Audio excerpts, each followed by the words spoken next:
Laura Valette, bientôt 28 ans. J'ai participé aux Jeux Olympiques de Tokyo. J'ai été 13 fois championne de France sur 100 mètres et 60 mètres haies.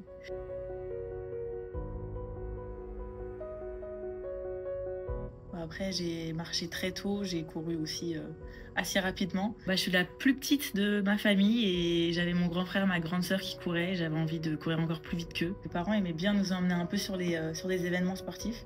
Et il y a Ladji Doucouré qui était venu à Nantes et qui faisait courir un peu les athlètes et les jeunes dans la rue. Et je sais pas, je devais avoir 9 ans.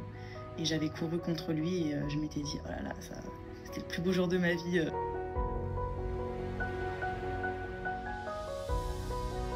De base, moi j'étais arrivée dans l'athlé pour faire de la perche parce que je trouvais ça super beau. J'avais pas de sautoir tout simplement où j'ai commencé à faire de l'athlé, donc je suis vite partie au cross comme tout le monde. Championne régionale de cross, donc attention. J'ai fait pas mal de demi-fond quand j'étais petite, mais j'y retournerai pas du tout. La longueur, je trouve ça très très beau, que ce soit les filles comme les garçons. Donc ouais, je pense que j'irai plus vers des concours, arrêter un petit peu la confrontation et la bagarre, être plus focus sur soi, je pense que ça pourrait me plaire.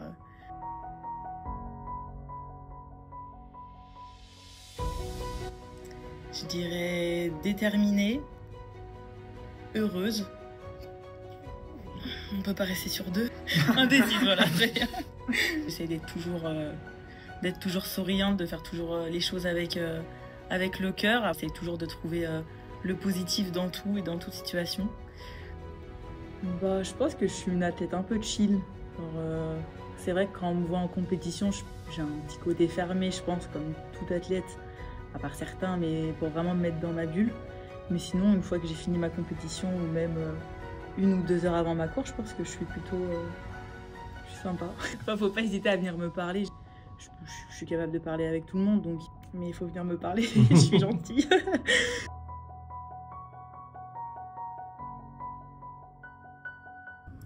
Quand j'étais jeune, la première grosse bâche que j'ai prise, c'était au championnat du monde junior. Donc en cadette 1, cadette 2, junior 1, tous les championnats que j'ai fait internationaux, j'avais ramené une médaille. Donc pour moi, ça coulait un peu de source que quand on faisait un championnat, on ramenait une médaille. Je voyais pas trop la chose différemment. Et dans ma finale des championnats du monde junior, les 3 premières, elles font le record du monde. Donc il y avait vraiment une course de fou. Et du coup, je fais 8e, je lâche à 2 haies de l'arrivée, je vois que je suis loin, je lâche complètement. Et ouais, ça a été un coup de massue. Je me suis dit, mais donc là, c'est fini, je peux pas revenir en arrière, je ramène pas de médaille. Et c'est la première fois où je me suis dit, c'est nul en fait l'athlé. Moi, je pensais que je gagnais, j'avais jamais perdu le championnat de France, donc je me suis dit, ça m'est vraiment arrivé d'un coup et je ne m'étais jamais imaginé que c'était possible de pas ramener de médaille. Donc là, ça a été le premier choc un petit peu.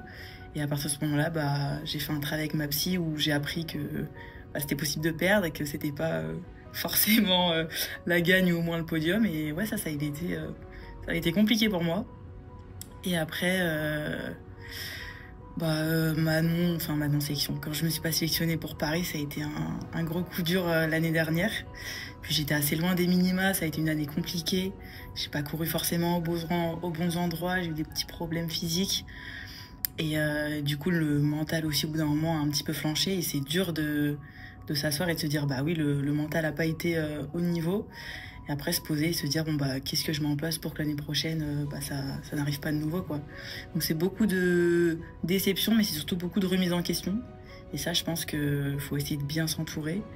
Et ouais, après, moi, j'essaie toujours d'avoir le positif. Donc je vois ça comme des épreuves, mais aussi le fait que ça me rende plus forte. Et après, retourner au boulot et y retourner. De toute façon, c'est derrière nous que c'est passé, donc il faut se concentrer sur ce qu'on peut faire pour le futur.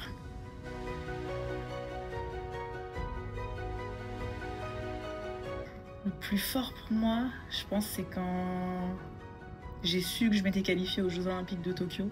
Parce que ça a été beaucoup, beaucoup de travail, beaucoup de désillusions aussi à des moments.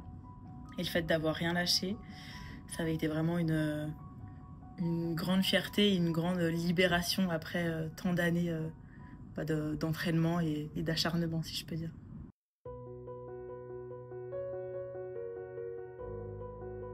Bah, je pense qu'on a goûté un petit peu au haut niveau, un petit peu à cette adrénaline avant les courses, à la joie quand on fait un podium ou quand on arrive à faire des minima. C'est dur de réussir à se dire, bon bah là, j'essaye de lever un petit peu le pied ou j'essaye de me donner moins à 100% que ce que je suis capable de faire. Donc moi, j'ai toujours eu ce truc-là et je l'ai encore et je pense que c'est pour ça aussi que ma carrière dure. C'est que je sens que je suis pas allée à mon 100% de ce que je suis capable de faire. Donc ouais, chaque matin où je me réveille, je me dis ok, là je suis là, je sais où j'ai envie d'aller et voilà quoi, j'essaie de me donner les moyens pour réussir. Je m'entraîne qu'avec des garçons et je sais que bah, chaque fois qu'on fait des petites confrontations, j'ai toujours envie de les battre. Donc tant que j'aurai ce petit truc-là, bah, je pense que je continuerai ma carrière. Ça a pas mal évolué au cours de ma carrière. Avant, j'étais vraiment que sur la gagne, la gagne, la gagne. Donc j'étais même à l'entraînement, c'était un peu compliqué des fois. Et là, maintenant, faudrait que j'arrive à retrouver un petit peu ce truc-là, je pense qu'il est un petit peu parti. Et ouais, c'est bah, comme tu disais, un peu, moi j'adore mon quotidien, m'entraîner tous les jours, c'est vraiment quelque chose que j'aime beaucoup faire. Me dépasser et aller en compétition, enfin ce milieu-là, vraiment c'est quelque chose qui m'anime et qui me plaît beaucoup. Donc je vois pas trop les contraintes, je vois pas tout ça, je vois vraiment le fait de m'éclater dans ce que je fais. Mais ouais, je pense que le côté gagne, c'est ça qui me fait courir vite.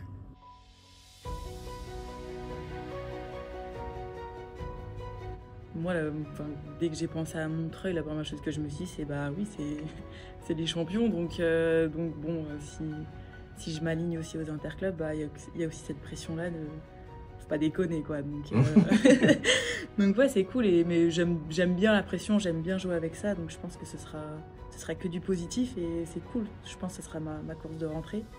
Donc ouais, en vrai, c'est challengeant, j'aime bien. Cette petite sensation-là de devoir se battre, pas que pour soi, bah, je suis pressée de la retrouver.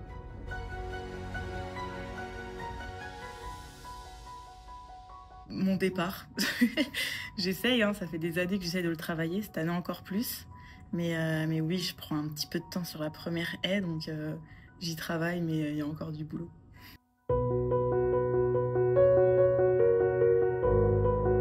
Vraiment continuer à prendre du plaisir et garder ce petit côté d'amusement et de jeu sur la ligne de départ et pas trop se prendre au sérieux non plus.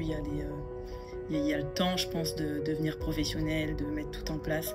Au début, il faut vraiment prendre un maximum de plaisir, avoir le plus de copains possible au club et ouais, c'est ça. Et essayer de gagner un maximum de courses, mais tout en se faisant plaisir et en respectant les autres.